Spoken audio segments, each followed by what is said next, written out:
A sada trenuci za ljubitelje sporta. Mnogo je zahtjevnih i zanimljivih borilačkih vještina na ovome svijetu, no sasvim sigurno jedna od onih najspecifičnijih je izrasla iz fraze catch me as you catch can. Kečeri mogu biti i muškarci i žene, i mali i veliki, svih oblika. Samo treba biti raspoložen i naravno naći gdje se održavaju dobri i pravi treninzi. Naša Martina Valiđić uspjela je u svemu.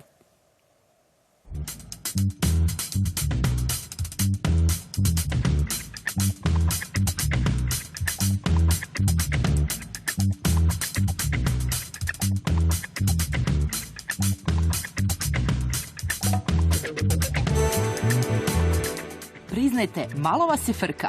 Biti kečer u Hrvatskoj nije mala stvar, stoga ovakav magnum pogled zaslužuje biti na njihovim licima.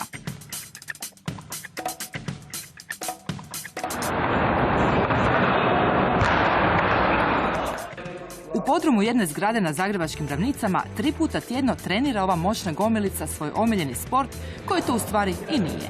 Biti kečer znači gibati se, glumiti, plesati, grupirati se, raditi show. Biti kečer vrlo je demokratična stvar, jer uopće nije bitno kako ste građani, kojeg ste spola i koliko imate godina.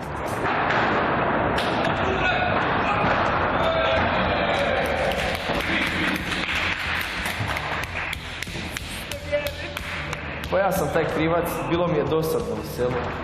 Ko beba. Gledao sam kečere sa bakom. Baka inače kečerica, evo sad.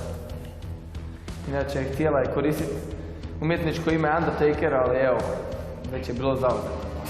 Svi u ekipi odrasli su gledajući američki wrestling, a Hulk Hogan im je duhovni vođa. Obitelj se prije 10 godina, kad su krenuli s treninzima, čudom čudila, no danas im je to zabavno, pogotovo što su se zaredali nastupi po Hrvatskoj.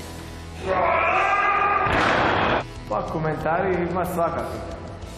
Zapravo, neki nas vole, neki nas mrze jednostavno. Neki se ne mogu nositi s tim da sam jednostavno najzgodniji i najjači u Hrvatskoj. I kad ovako napravim, mišiće jednostavno divljaju, gađaju me reći samo. Kečeri su po meni baš dobar spoj kazališta, glume, borilačkih vještina i show općenito. Kečer predstava to ima dosta priprema. Znači prvo mi imamo svoj storyline, ili ajmo reći na hrvatski priču, koju onda razvijamo. Svaki borac mora imati razvijen svoj karakter, svoje ime, način kako ulazi, mora imati svoju muziku.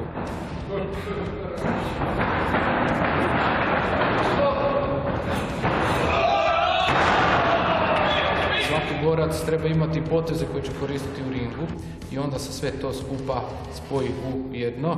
Napravi se kompletna koreografija te borbe i onda se postepeno uigravaju svaki potez, svako kretanje dok to ne ispadne savršeno. Biti kečer jest fizički naporno, ali samo ako niste u kondiciji. Ozljeda gotovo da i nema, osim ako ogrebotine ne ubrajate u to. I da, sve je to gluma. I vrhunska zabava, što im je i dugoročni cilj. Kras ljudima pare, da misle da se tučemo, mi se uopće ne tučemo. Tako. Meni je ovo način života i ja mislim tako i mirovinu. Tako te malo, Ja sam tu jer mi je ovo zabavno. Prvenstveno znači druženje, ekipa, sport, na kraju i ta zabava i zabavljanje publike. Naravno, teško žabu u vodu natjerati.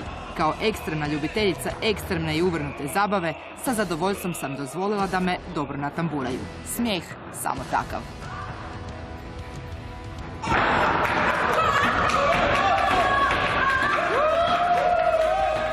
Drage građevine, dođite svi u kečere, jer mi smo budućnost.